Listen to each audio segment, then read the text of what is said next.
My feet ached as I balanced the heavy tray against my hip, the starched fabric of the waitress uniform scratching against my skin like sandpaper.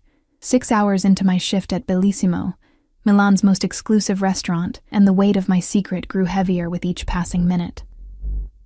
I adjusted the loose-fitting black apron that concealed my barely visible 4-month pregnancy, a small bump that felt like it carried the weight of the entire world. "Table 14 needs the special champagne," Marco, the floor manager, barked at me. "Don't screw this up, Sofia. It's Alessio Ricci's engagement party." The name sliced through me like a blade of ice. My fingers trembled so violently that the crystal flutes on my tray clinked against each other. A delicate warning bell. Alessio Ricci. My Alessio. Or at least he had been mine once, in another lifetime only 18 months ago. I steadied my breathing, a technique I'd perfected since discovering I was carrying his child. "Who's the lucky woman?" I asked, struggling to keep my voice neutral. Marco rolled his eyes. "Some model. Valentina something. Where have you been living? Under a rock. It's been all over the tabloids for months." I forced a smile that felt like broken glass cutting my lips. Of course, I knew exactly who Valentina was. I'd spent countless nights scrolling through her Instagram, torturing myself with images of her perfect body draped around my ex-husband, a man most of Milan knew only as a successful businessman. If they only knew what happened behind closed doors. "Just serve the champagne and keep your head down," Marco added, lowering his voice. "Ricci's people are everywhere tonight," I nodded, adjusting my blonde hair, now dyed brown and cut short to avoid recognition. 18 months ago, I'd been Sofia Ricci, the quiet, elegant wife of one of Italy's most dangerous men. Now I was just Sofia Belli, a waitress with a fake last name, and a baby growing inside me that would inherit the blood of a monster. A monster I still couldn't completely hate. The private dining room gleamed with opulence. Crystal chandeliers casting diamonds of light across walls draped in cream silk. I kept my eyes lowered as I entered, the way I'd been instructed. The voices grew louder, laughter, congratulations, the distinct timbre of wealth and power filling the space like expensive perfume. Then I heard it.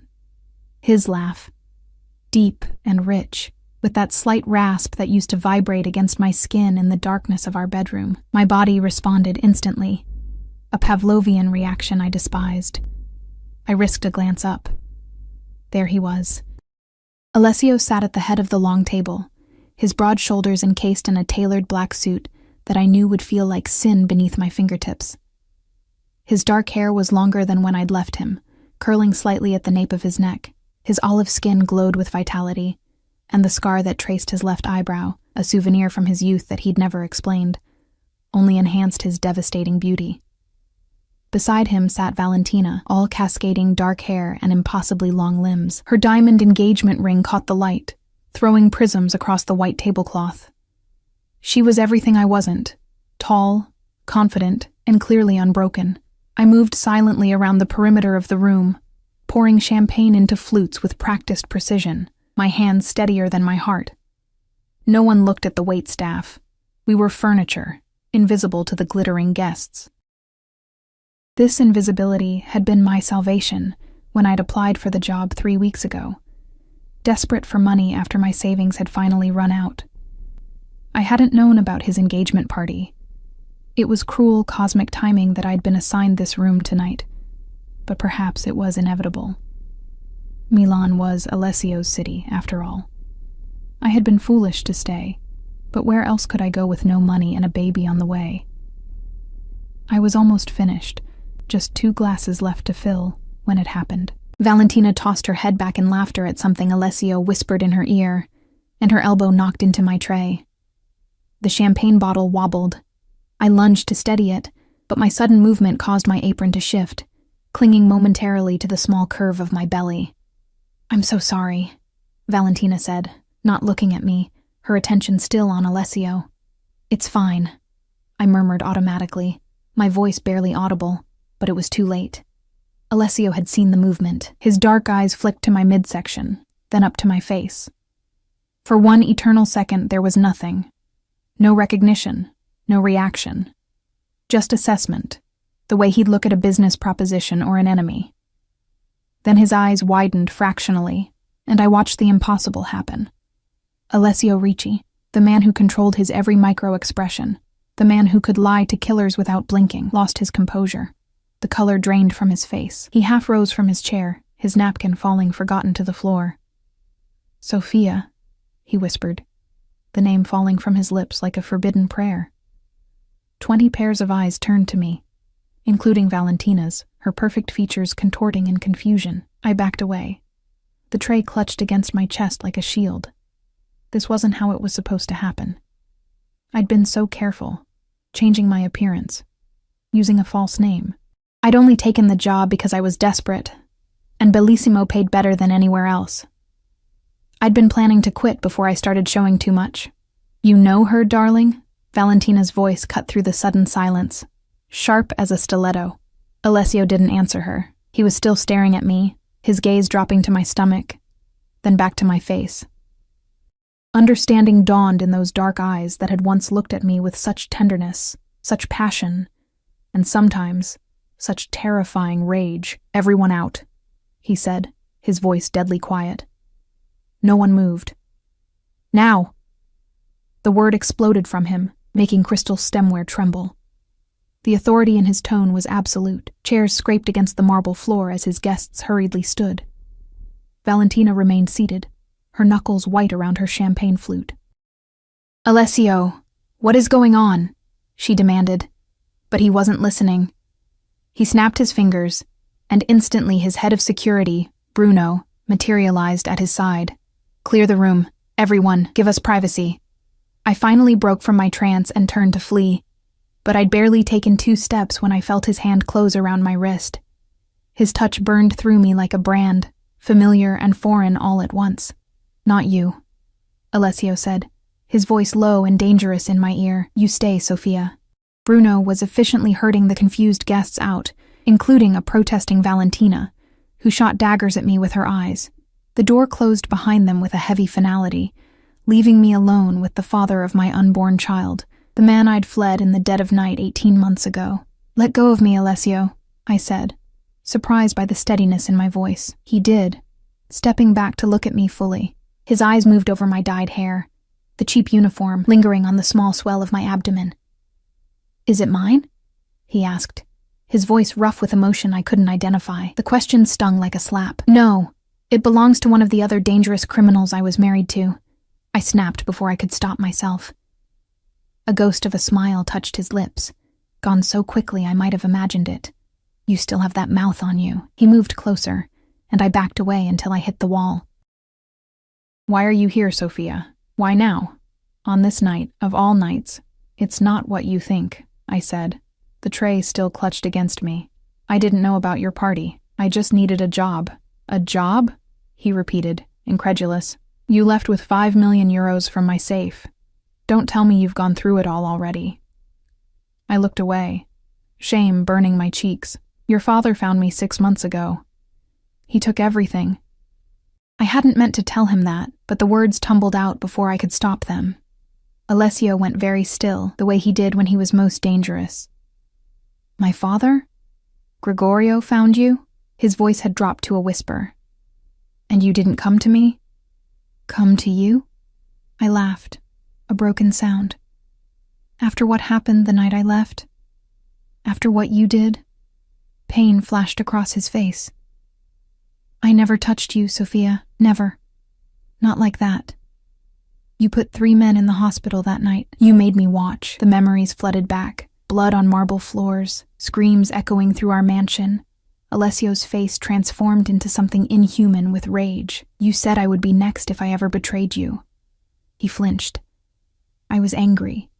They were stealing from me, using my wife to do it. Using you.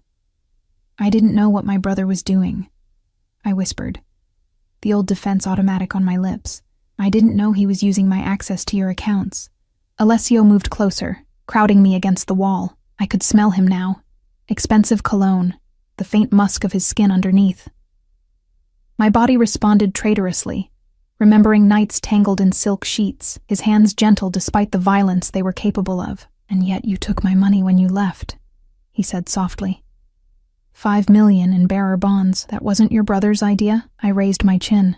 Consider it hazard pay for being married to you for 3 years. His jaw tightened, and for a moment, I glimpsed the man others feared, the real Alessio Ricci, not the charming businessman or the passionate lover, but the calculated predator who controlled half of northern Italy's underworld. And now my father has taken it all. He mused, his voice deceptively calm. And you're carrying my child. I don't want anything from you, I said quickly. I just need to work until the baby comes. Then I'm leaving Milan for good. His hand shot out, not to grab me, but to place his palm against the wall beside my head, caging me in. You're not going anywhere, Sophia, not with my child. Fear and something darker, something I didn't want to name, coiled in my belly. You're engaged, Alessio. Congratulations. Go back to your party. Forget you saw me. Forget? He leaned closer, his breath warm against my cheek. 18 months, Sophia. 18 months I've had men searching every corner of Europe for you. 18 months I've imagined what I would do when I found you. His eyes burned into mine, and now you appear, carrying my heir, serving champagne at my engagement party. Even I couldn't have orchestrated something so perfectly ironic. Please, I whispered, hating the tremor in my voice. Just let me go. You have a new life now, a beautiful fiancé, a business arrangement, he cut in, his voice hard. Nothing more. The door burst open, and Valentina stood there, her perfect features twisted with fury. What the hell is going on, Alessio? Who is this woman? Alessio didn't move, didn't even look at her. His eyes remained fixed on mine, searching for something. Leave us, Valentina. We'll discuss this later. Discuss what? Why you're in here with the help. She strode forward, her heels clicking against the marble. Is this some ex-girlfriend? Is that why you're acting so strange? She's my wife, Alessio said quietly, still looking at me. Valentina froze. Ex-wife, you mean? You told me you were divorced. No, he replied, his gaze never leaving my face. I told you my wife left me. I never signed divorce papers. There was never a divorce. A dangerous smile curved his lips. Sophia is still legally my wife. The room spun around me. I'd assumed he'd divorced me in absentia. I'd been hiding, using a fake name, too afraid to consult a lawyer. And all this time, I'd still been his. You've got to be joking, Valentina hissed. Look at her. She's pregnant, for God's sake. Alessio finally turned to look at his fiancée, his expression unreadable. My pregnant wife, he corrected softly. Carrying my child. Valentina's face crumpled for an instant before hardening into fury. She yanked the enormous diamond ring from her finger and hurled it at him. It bounced off his chest and skittered across the floor. You're insane. All of you. Keep your rings and your lies and your secret families. She spun on her heel and stormed out. The silence that followed was deafening. I could hear my own heartbeat, feel the baby flutter inside me as if responding to my distress. Alessio bent slowly to retrieve the ring, slipping it into his pocket. When he straightened, his expression had changed. Gone was the shock, the anger. Now he looked, resolved, determined. My car is waiting outside, he said, straightening his cuffs. You're coming home with me. No, I'm not, I replied, summoning what little courage I had left. I have a life now, Alessio, a small apartment. Plans that don't include you. Plans? He laughed, but there was no humor in it.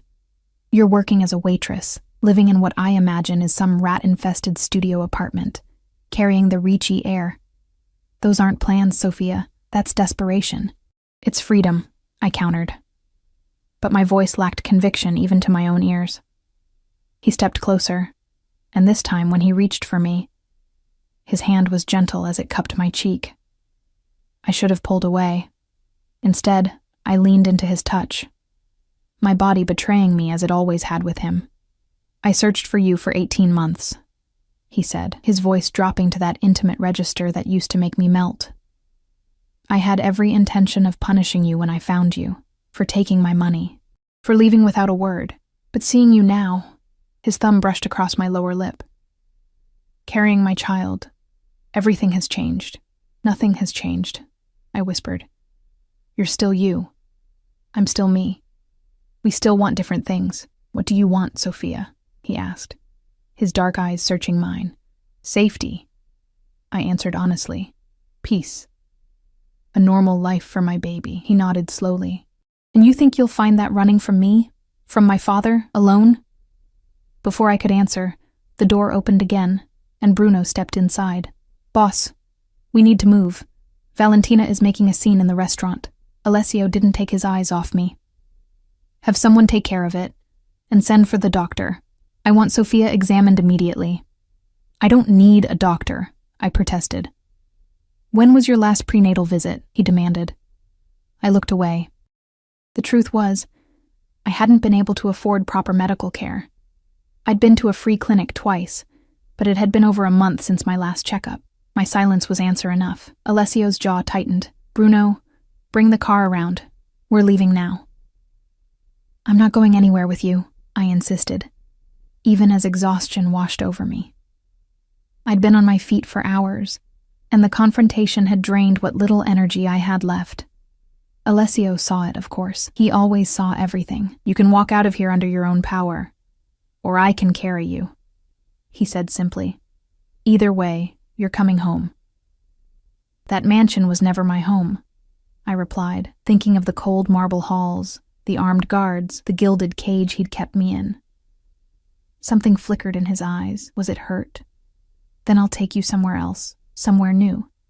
But you're coming with me, Sophia. He placed his hand gently, almost reverently on my small bump. Both of you. The possessiveness in his touch, in his voice, sent a shiver through me.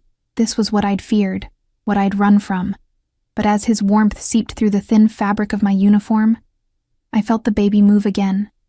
Stronger this time, and in that moment, I knew I had no choice. Alessio had found me, and he would never let me go again. I sat in the back of Alessio's Mercedes. The butter-soft leather seats, a stark contrast to the plastic chairs I'd grown accustomed to. Bruno drove silently, his massive frame hunched over the steering wheel, while Alessio sat beside me, close enough that I could feel the heat radiating from his body but not touching me. The space between us felt electric, charged with unspoken words and buried memories. Through the tinted windows, Milan's glittering nightscape blurred past, a world I'd once been part of and then deliberately exiled myself from. My fingers twisted nervously in my lap, the cheap silver band I wore to discourage advances from customers suddenly feeling like a mockery next to Alessio's presence. You're not taking me to the mansion, I observed quietly, as Bruno turned onto an unfamiliar street heading away from the direction of the Ricci estate where I'd spent 3 years of my life. No, Alessio replied, his eyes fixed on my profile. I have an apartment in the city center, more secure, fewer staff. I nodded, relieved not to be returning to that cold, sprawling house filled with memories both beautiful and terrible. The mansion had always felt like Alessio's territory, never truly mine, despite his insistence on redecorating entire wings to my taste.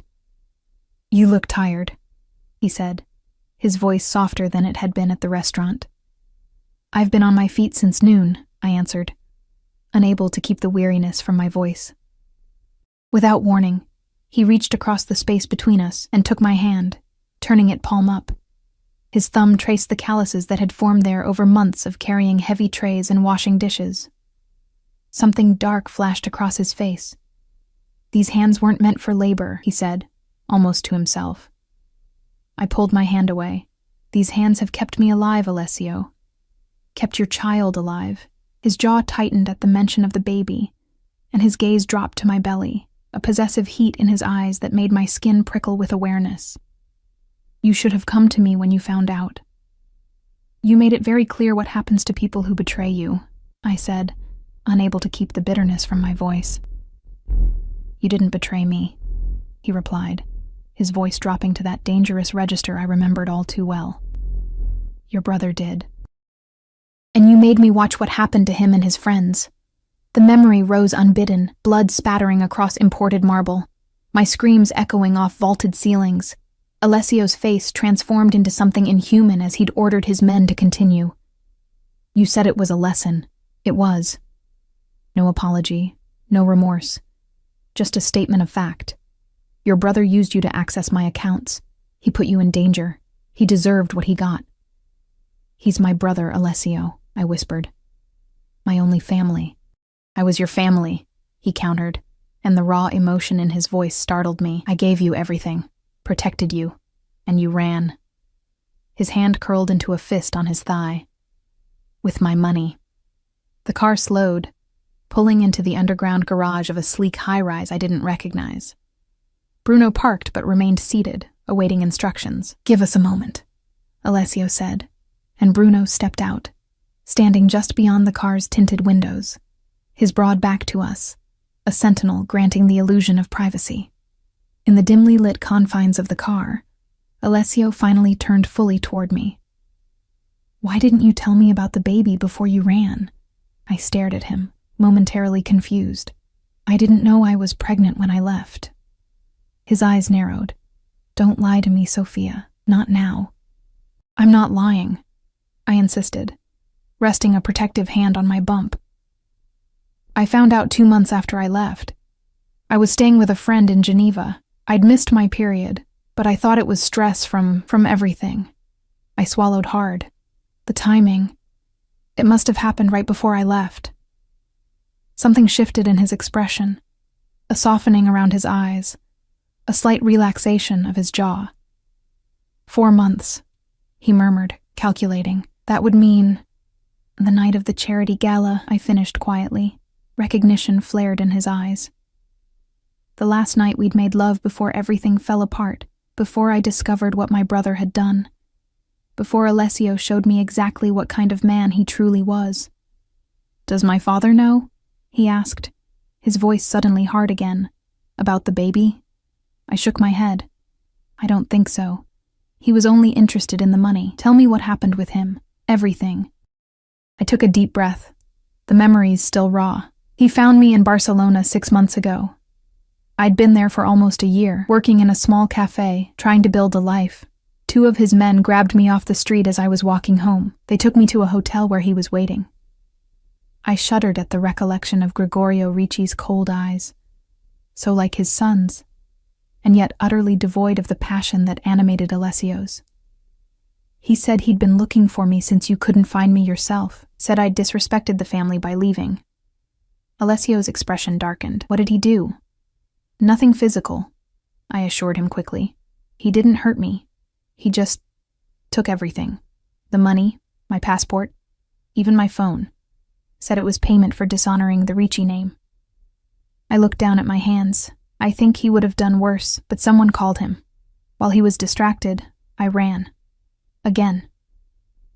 "And you came back to Milan," Alessio said incredulously, "the one city where you were certain to be recognized eventually." "I had nowhere else to go," I admitted. "No money, no passport. I came back hoping I could earn enough to get papers, to leave Italy altogether. I dyed my hair, used a different name. I thought I'd be safe until I could get out." "You were never safe," Alessio said softly, and the genuine concern in his voice caught me off guard. "Not from my father. Not alone." Before I could respond, he opened the car door and stepped out, extending his hand to help me. I hesitated before taking it, allowing him to guide me from the vehicle. His touch was gentle but firm, a reminder of the strength that had both protected and terrified me during our marriage. The elevator ride to the penthouse was silent, Bruno standing like a statue in one corner, Alessio's hand resting lightly at the small of my back. I could feel him watching me in the mirrored walls, his gaze intense enough to burn. The apartment, when we entered, was nothing like I'd expected. Where the mansion had been ornate and traditional, this space was sleek and modern, with floor-to-ceiling windows overlooking the city. It was smaller than I'd anticipated for a man of his wealth and status. Intimate, almost. "The doctor will be here soon," Alessio said, guiding me toward a plush sofa. "Sit. Rest." Too exhausted to argue, I sank onto the couch, the softness enveloping me after hours of standing. Alessio disappeared briefly, returning with a glass of water that he pressed into my hands. "Drink," he ordered gently. "You're dehydrated." I complied, the cool liquid soothing my parched throat. "I can't stay here, Alessio." "You can, and you will," he replied, his tone brooking no argument. He sat on the coffee table across from me, our knees almost touching. My father is still looking for you. He knows you took the money. What he doesn't know is that you're carrying his grandchild, the next Ricci heir. I don't want my baby anywhere near your family's world, I said, my hand instinctively moving to protect my bump. That's why I ran, Alessio, not just because of what you did that night. Because I couldn't bear the thought of raising children in that house, with guards and guns and blood money. Something flickered across his face. Pain, perhaps, or recognition. And yet here you are, carrying my child with no protection, no money, at the mercy of men like my father. He leaned forward, his hands coming to rest on my knees. Do you really think you're safer without me? Before I could answer, a discreet chime announced someone at the door. Bruno moved to answer it, admitting a petite woman with steel-gray hair and sharp eyes who carried a medical bag. Sophia, this is Dr. Moretti, Alessio said, standing. She's been my family's physician for 20 years. I trust her completely. The doctor approached, her professional smile not quite reaching her eyes. Mrs. Ricci, she greeted me, no surprise in her voice at finding her employer's long-missing wife in his apartment. I understand congratulations are in order. Alessio stepped back, giving us space, but his presence filled the room nonetheless, his watchful gaze missing nothing as the doctor took my vitals and asked questions about my pregnancy. When was your last proper prenatal visit? She asked, frowning as she took my blood pressure. About 5 weeks ago, I admitted. At a free clinic in Navigli, her frown deepened. And have you been taking prenatal vitamins? Following a proper diet? I looked away, embarrassed. The truth was, I'd been living on servers' wages and tips, often choosing between vitamins and rent.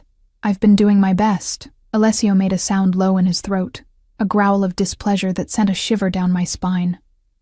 The doctor shot him a warning glance before continuing her examination.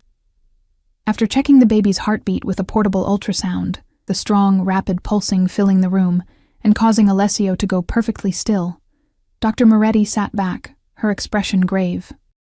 The baby appears healthy, but you, Mrs. Ricci, are not. You're anemic, underweight, and your blood pressure is concerning. You need rest, proper nutrition, and regular monitoring. She packed away her equipment with efficient movements. I'll prescribe vitamins and iron supplements. I want to see you again in 3 days. Thank you, doctor, Alessio said, walking her to the door. They exchanged quiet words I couldn't hear before she left, Bruno escorting her to the elevator. When Alessio returned, his expression was thunderous. You haven't been taking care of yourself. I've been trying to survive, I shot back, my own temper flaring. Some of us don't have unlimited resources, Alessio. You had 5 million euros when you left me, he reminded me, his voice dangerously soft, which your father took, which you stole from me first, he countered, then inhaled deeply, visibly reining in his anger. It doesn't matter now. What matters is that you and the baby are safe, here, with me. I stood, swaying slightly as fatigue washed over me. Alessio was at my side instantly, his arm encircling my waist to steady me.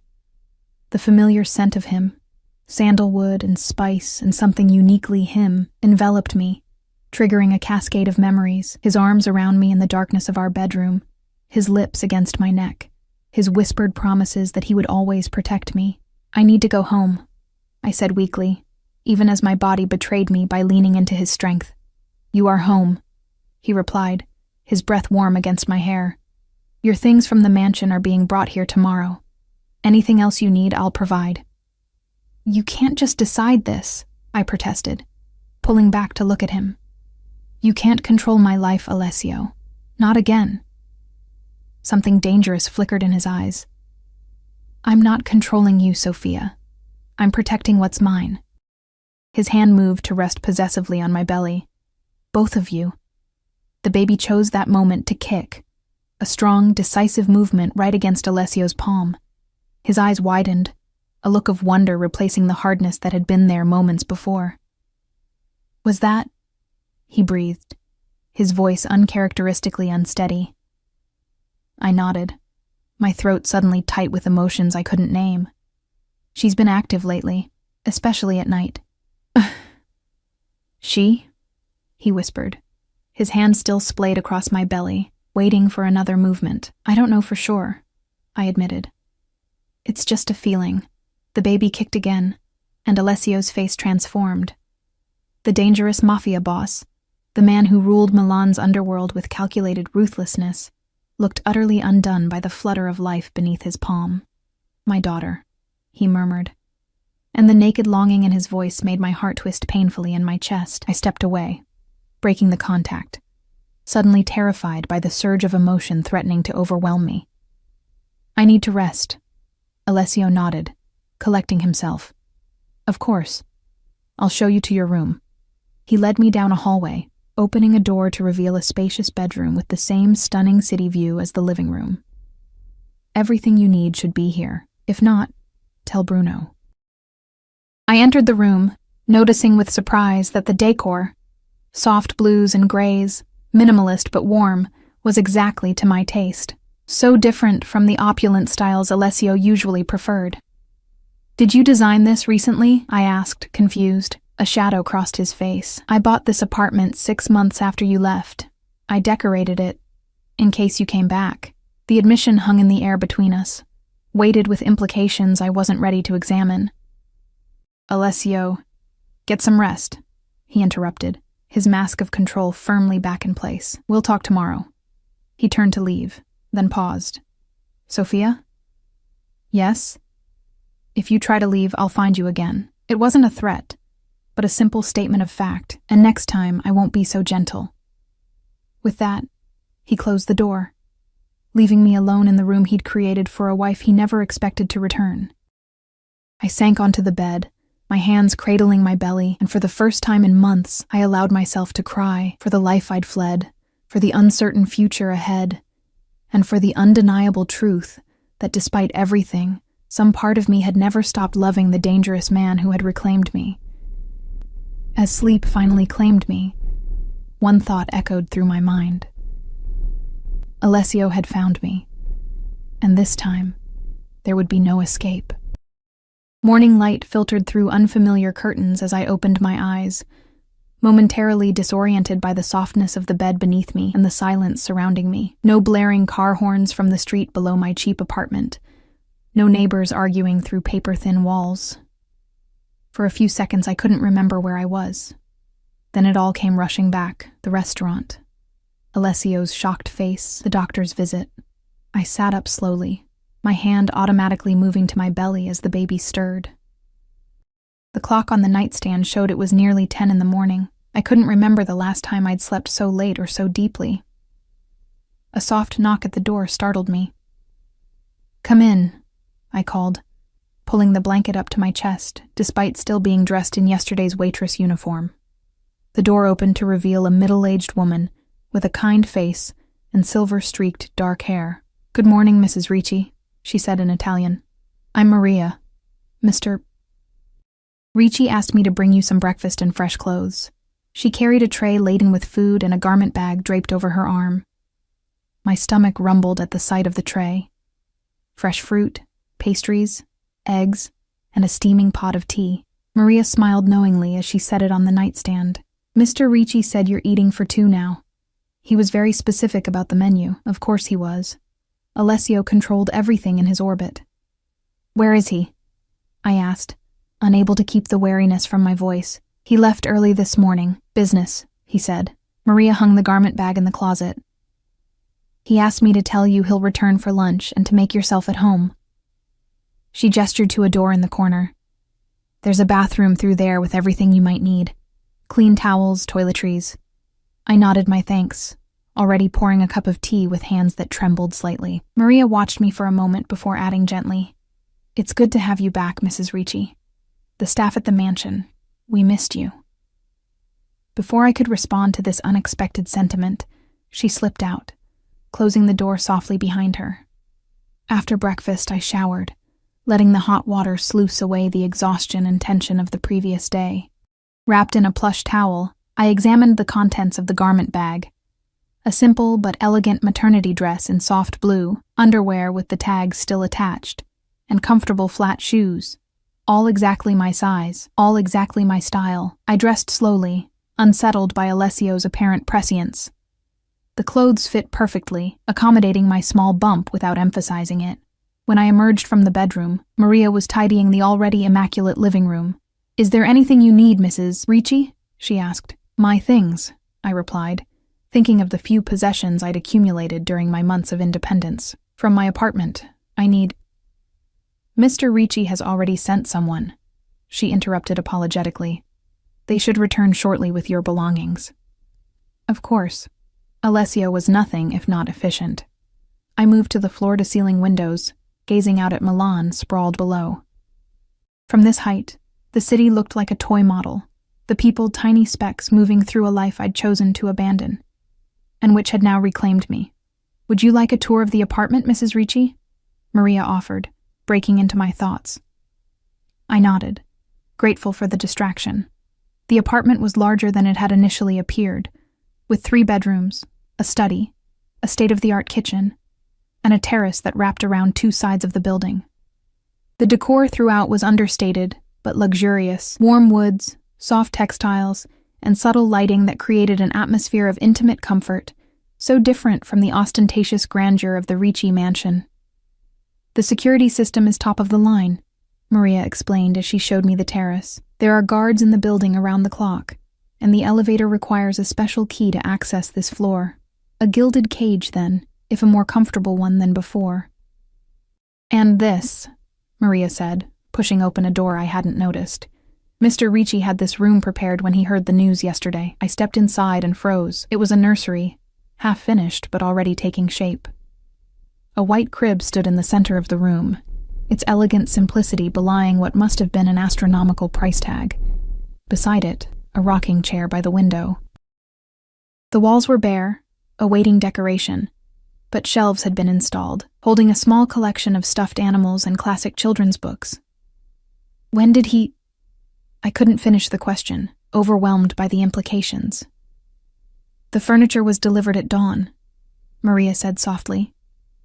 "Mr. Ricci was very specific about the crib, said it had to be the safest one made." I touched the smooth wood of the crib rail, something tightening in my chest. In less than 24 hours, Alessio had created a space for our child, while I had been sleeping on a pull-out sofa in a studio apartment, with nothing but a single onesie tucked away in a drawer, as acknowledgement of the life growing inside me. The sound of the elevator arriving broke the moment. I returned to the living room just as Bruno entered, carrying the single suitcase that contained all my worldly possessions. He nodded respectfully in my direction before disappearing down the hallway with it. "Maria," I said suddenly, "I need to make a call. To the restaurant. I should tell them I won't be coming back."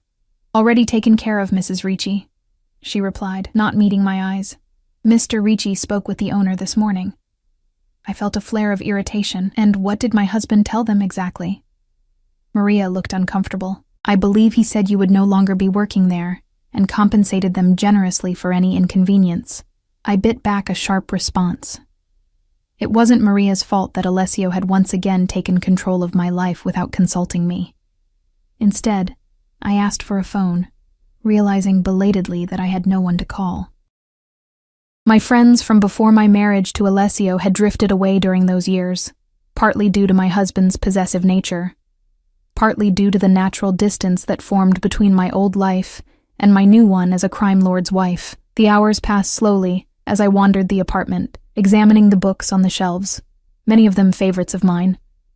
The artwork on the walls, tasteful, understated, the contents of the kitchen cabinets, fully stocked with everything I might need. Everywhere I looked, I saw evidence of careful preparation, as if Alessio had been setting a trap baited with all the things he knew would appeal to me.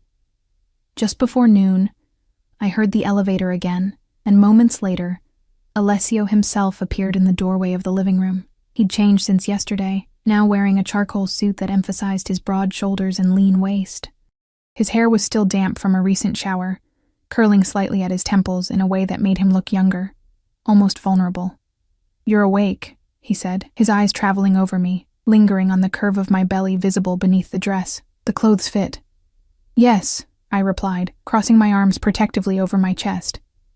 You always did know my size. A ghost of a smile touched his lips. How are you feeling? Better, I admitted reluctantly. The doctor was right. I needed rest. He nodded, approaching slowly, as if afraid I might bolt like a frightened animal. Are you hungry? I thought we could have lunch on the terrace. The domesticity of the suggestion struck me as absurdly normal, given our circumstances. Nevertheless, I followed him outside, where a table had been set with a light meal. Fresh salad, crusty bread, sliced meats and cheeses. We sat across from each other, the city spread out beneath us, a tableau of forced normalcy. I saw the nursery, I said as I picked at my food. You've been busy. Alessio paused, a glass of water halfway to his lips. I wanted to be prepared. In less than a day, he set the glass down without drinking. I had most of it planned already, for after. He didn't need to specify after what. After he found me. After he brought me back to him. You were that certain I was carrying your child? I asked, unable to keep the edge from my voice. No, he admitted, his dark eyes fixed on my face. But I was certain I would find you. The child... He paused, something raw and honest flickering across his features. The child is a gift I didn't expect. The sincerity in his voice caught me off guard. For a moment, I glimpsed the Alessio I had fallen in love with, the man beneath the monster, capable of tenderness and even vulnerability. Why didn't you divorce me? I asked, the question that had been burning inside me since his revelation to Valentina. His expression hardened slightly. Why would I? You're my wife. I left you, Alessio. I stole from you. Most men would have cut their losses. I'm not most men. He leaned forward, his gaze intense. And you were never a loss to be cut, Sophia. You were. You are. Mine. The possessiveness in his voice sent a shiver down my spine. Equal parts fear and something more complicated.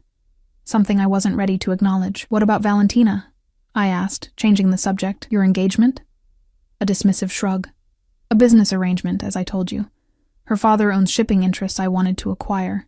The engagement was a means to an end. And now? Now it's over, he said simply. She knows that.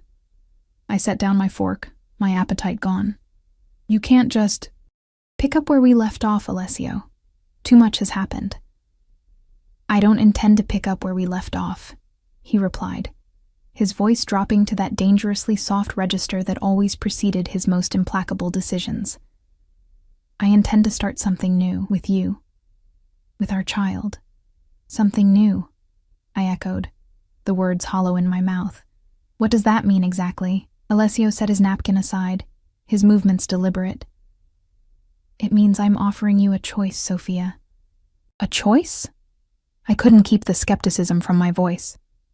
Since when does Alessio Ricci offer choices rather than commands?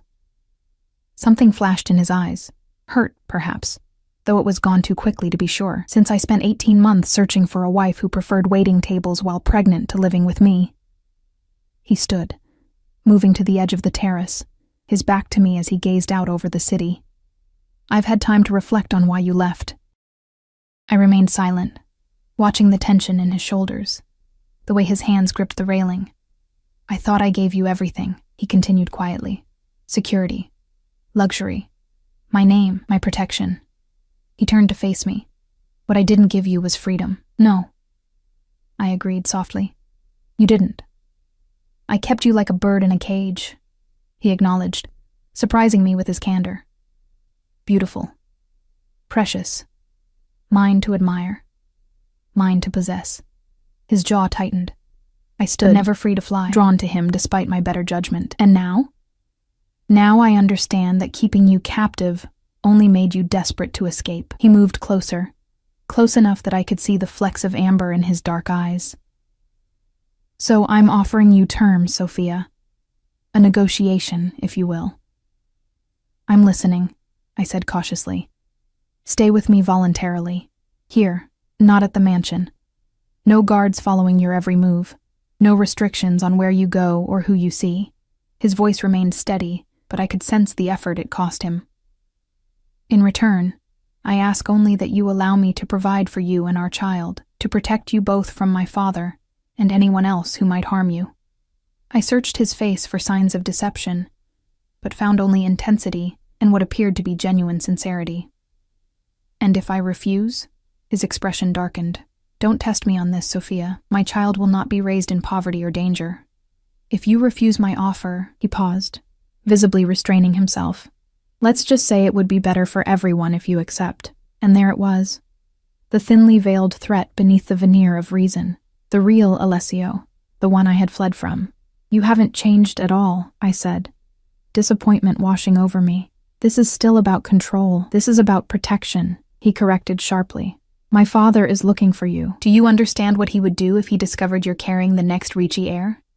If he knew you had produced what he and his wives never could? A continuation of the bloodline?" Fear slithered down my spine. Gregorio Ricci's obsession with family legacy was legendary. 3 marriages had produced only one son, Alessio, and the old man's bitterness over his inability to create a dynasty had poisoned their relationship from the beginning. "He would take the baby," I whispered, my hand instinctively moving to my belly.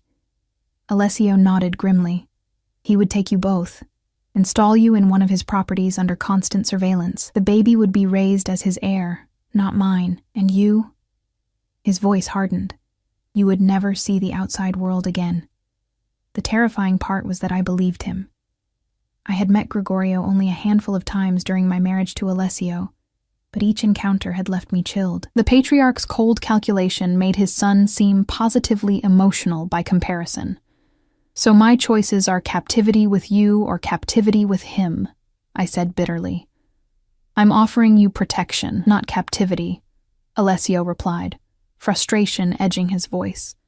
"I'm trying to give you as much freedom as I can while keeping you safe." "What does that freedom look like exactly?" I asked. "Can I get a job? Have friends? Live a normal life?" He ran a hand through his hair, a rare gesture of agitation. "A job? Why would you need to work?" "Because it's normal, Alessio. Because it gives me purpose. Independence." "Independence," he repeated, the word sour on his tongue. "Always. It comes back to this. Your need to be separate from me." "My need to be myself," I corrected. "Not just your wife. Not just the mother of your child. A person with my own identity." He was silent for a long moment, his face unreadable. Then, to my surprise, he nodded slowly. "Very well. If work is important to you, I can arrange something suitable, something safe." I stared at him, nonplussed by this unexpected concession. "What about leaving the country? What if I wanted to raise our child somewhere else, away from all of this?" I gestured vaguely at the luxurious apartment, the city beyond, all of it tainted by the shadow of his family's empire. Alessio's expression hardened. "That is not negotiable. My child will be raised here, in Italy, with me present in their life." I had expected nothing less, but it still stung to have it confirmed so bluntly. "And us?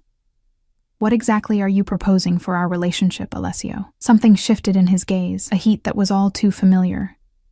He stepped closer, and I fought the urge to back away, determined to hold my ground. "We are still married, Sophia," he said softly. "In every legal sense. Whether we resume a full marital relationship is up to you." His eyes dropped briefly to my lips.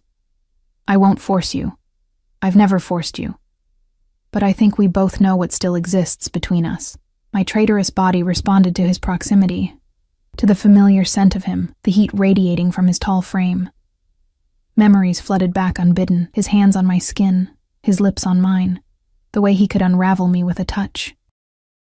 For all his faults, for all the darkness in him, Alessio had always been a passionate and attentive lover. "Physical attraction isn't enough," I managed, my voice not as steady as I would have liked. "Not when I can't trust you." Pain flashed across his features, genuine and unguarded. "You trusted me once, before I knew what you were capable of," I countered. "You always knew what I was," he said quietly. "From the beginning. You just chose not to see it until it was in front of you."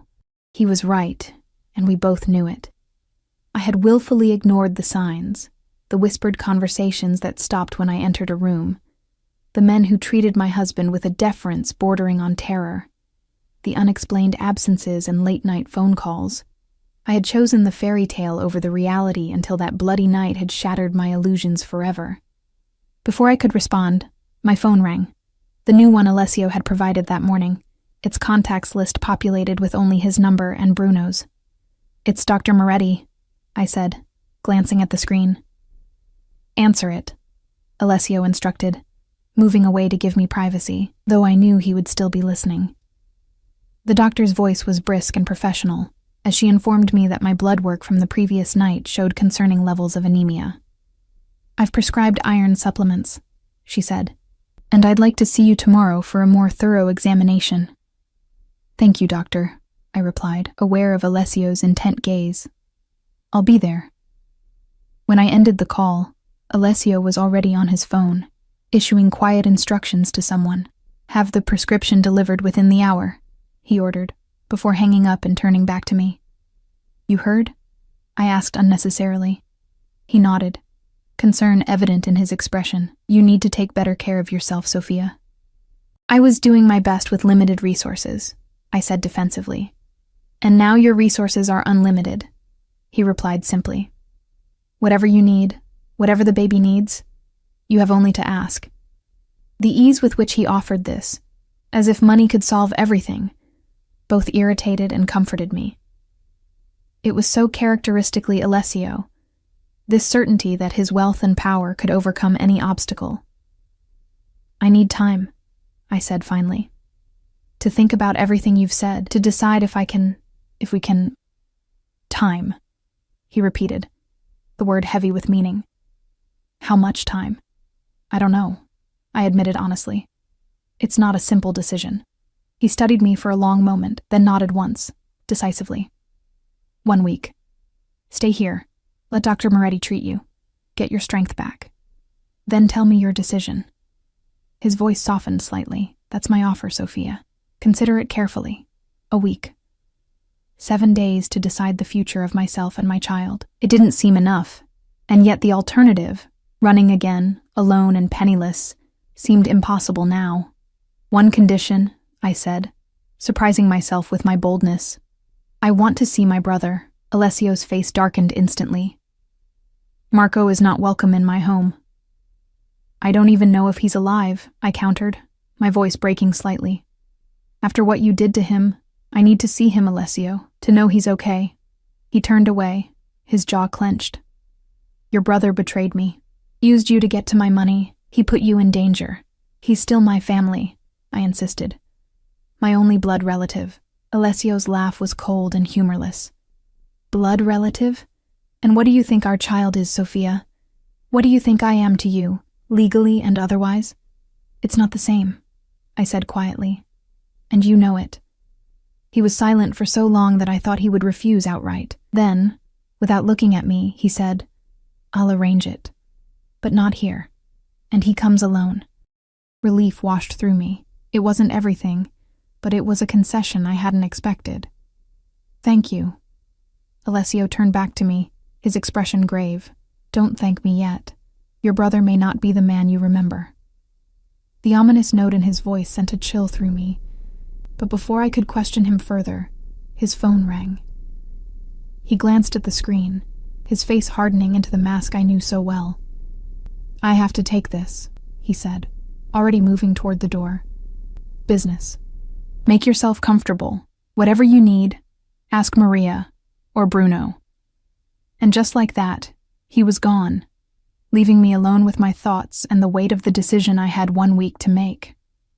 The week passed in a strange limbo of luxury and uncertainty. True to his word, Alessio kept his distance, giving me space to think while ensuring my every need was met. Dr. Moretti visited daily, monitoring my condition with professional efficiency. The iron supplements and proper nutrition were already making a difference. My constant fatigue had lifted, and the baby was more active than ever. On the 3rd day, Bruno drove me to a quiet cafe on the outskirts of the city. Alessio didn't accompany us, though I knew his men were watching from discreet distances. The cafe was empty except for a lone figure at a corner table, hunched over a cup of coffee. "Marco," I whispered as Bruno led me toward him. My brother looked up, and the sight of his face made me stumble. The handsome, carefree man I remembered was gone, replaced by someone gaunt and haunted. A jagged scar ran from his left temple to his jaw, puckered and angry even after all this time. His right hand, when he raised it in awkward greeting, was missing 2 fingers. "Sophia," he said, his voice rough with emotion. "You're really here." I rushed to him, tears blurring my vision as I embraced him, feeling the sharp angles of his too thin body. "I thought you were dead," I sobbed against his shoulder. "After that night, I thought—" "Ricci doesn't kill family," Marco said with a bitter laugh. "He just makes them wish he had." We sat, and I couldn't stop staring at him, cataloging the changes. Beyond the visible injuries, there was a new wariness in his eyes, a defeated slump to his shoulders. "What happened after I left?" I asked, though part of me didn't want to know. Marco's laugh was hollow. "Rehabilitation, Ricci style. 6 months working in one of his warehouses on the docks. 14-hour days, no pay, just enough food to keep working." He flexed his maimed hand. This was a reminder of what happens to thieves. The face was just extra. Horror and guilt washed through me. While I'd been running with Alessio's money, my brother had been suffering this brutality. "Marco, I'm so sorry. I didn't know—" "Don't," he interrupted sharply. "Don't apologize. You got away. That's what mattered." His gaze dropped to my swollen belly. "But now you're back, and with his child." I laid a protective hand over my bump. "It's complicated." "It's Ricci," Marco countered, bitterness threading his voice. "Nothing's complicated with him. He takes what he wants and destroys anyone who gets in his way. He's changed," I said, not entirely believing it myself, or trying to. Marco's laugh was harsh and disbelieving. "Men like him don't change, Sophia. They just find new ways to control you." He leaned forward, his eyes intense. "You need to run. Now, while you still can. I have contacts, people who can help." "I can't," I interrupted softly. "Not again. Not like this." I gestured to my belly. "And his father is looking for me, for us." Marco paled visibly. "Gregorio? He knows about the baby?" "No, not yet. But if I run, Alessio says he'll find me." "Take the baby. Keep me prisoner, and you believe Alessio is the better option?" Marco shook his head in disbelief. "The devil you know, is that it?" I had no answer, because that was exactly it. Whatever his faults, Alessio had never physically hurt me, had never raised a hand to me, and I had seen the way he looked at my belly, with a reverence that suggested our child would be similarly protected. "He's offering me freedom," I said finally. "Within limits." "Freedom," Marco scoffed.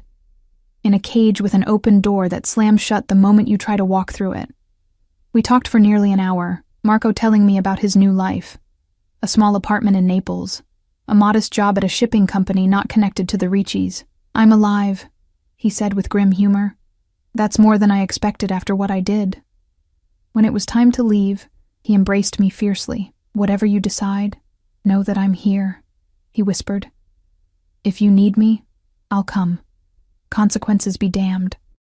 I clung to him, overwhelmed by the knowledge that he would risk Alessio's wrath again for me. "Stay safe," I murmured. "Please, you too, little sister." He touched my belly gently, "Both of you." On the drive back to the apartment, I watched Milan pass by in a blur, my thoughts churning. Marco was right about Alessio. He was possessive, controlling, dangerous. But he was also the father of my child. And despite everything, despite the rational part of me that knew better, there was still something between us. Something powerful and undeniable. The next few days passed in quiet contemplation as I weighed my options. True freedom would mean leaving Italy entirely, starting over somewhere Alessio and his father couldn't reach us. But the reality of my situation, pregnant, alone, with limited resources, made that dream seem impossible. And a small, traitorous part of me didn't want to run anymore. On the final day of my promised week, I woke to find a small velvet box on my nightstand. Inside was my wedding ring, a flawless diamond set in platinum, elegant and understated compared to Valentina's ostentatious engagement ring. I had left it behind when I fled, unable to bear the reminder of my marriage. I was still staring at it when Alessio appeared in the doorway, his expression unreadable. "It's yours," he said quietly. "Whether you stay or go." "Was this meant to influence my decision?" I asked, closing the box without touching the ring. "No," he replied simply. "It's always been yours. I kept it. As a reminder." "Of what?"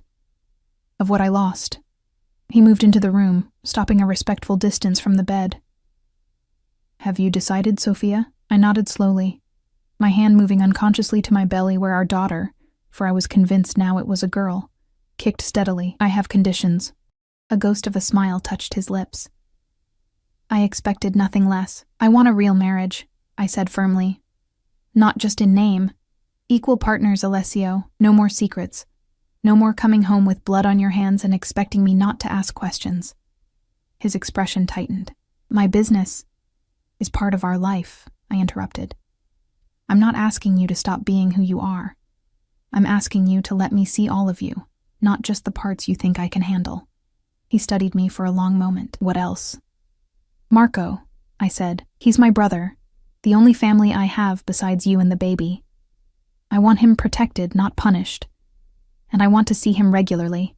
Alessio's jaw clenched, but he nodded once, curtly, "as long as he stays away from my business. Any hint that he's involved in anything against me." "He won't be," I assured him. "He's learned his lesson." "What else?" he asked, his voice softer now. I took a deep breath. "When the baby comes, I want us to move out of Milan, away from your father's influence. I don't want our child growing up in the shadow of Gregorio Ricci." This was the condition I expected him to refuse outright. Alessio's empire was centered in Milan. His power was strongest here. To my surprise, he nodded thoughtfully. "I've been considering properties on Lake Como," he said. "Close enough to maintain my interests here, far enough to keep a certain distance from my father." His eyes met mine. "I can make that happen." Hope flickered within me, tentative but real. "One last thing," I said softly. "I need to know that our daughter will have choices I never had, that she won't be forced into this life." "Daughter?" Alessio repeated, something vulnerable flashing across his face. "Just a feeling," I admitted. "Dr. Moretti says we can find out for sure next week." He moved closer, sitting carefully on the edge of the bed. "A daughter," he murmured, his hand hovering near my belly, seeking permission.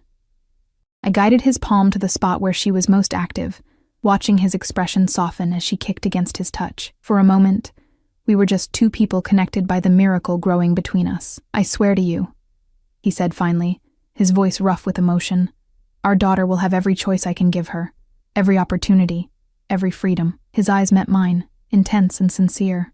"I won't make the same mistakes with her that I made with you." In that moment, I believed him. Not because Alessio Ricci had suddenly transformed into someone else, but because I recognized the fierce protectiveness in his eyes.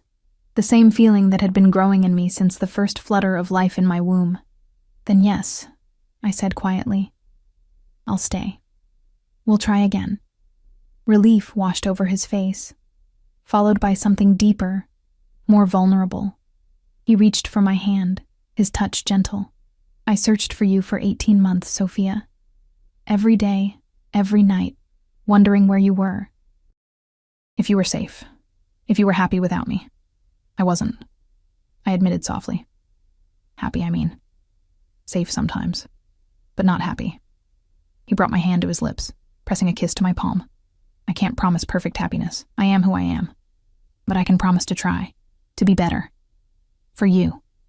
His other hand remained on my belly, "For both of you." I opened the velvet box, removing the ring that symbolized so much between us. Love and pain, passion and fear. A bond that neither time nor distance had managed to break. Alessio watched, perfectly still, as I slipped it onto my finger. "Not the same as before," I clarified. "Something new, like you said." He nodded, his eyes never leaving mine. "Something new." As the morning light streamed through the windows, illuminating the man who had been both my greatest love and my greatest fear, I felt our daughter kick beneath his palm.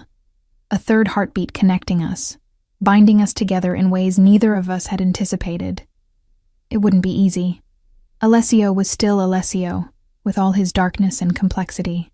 I was still me, with my need for independence and lingering fears. But as he leaned forward to seal our new beginning with a kiss, gentle yet possessive, tender yet demanding, I knew that this time we would face whatever came together, equal partners in the dangerous, passionate life we had chosen to share.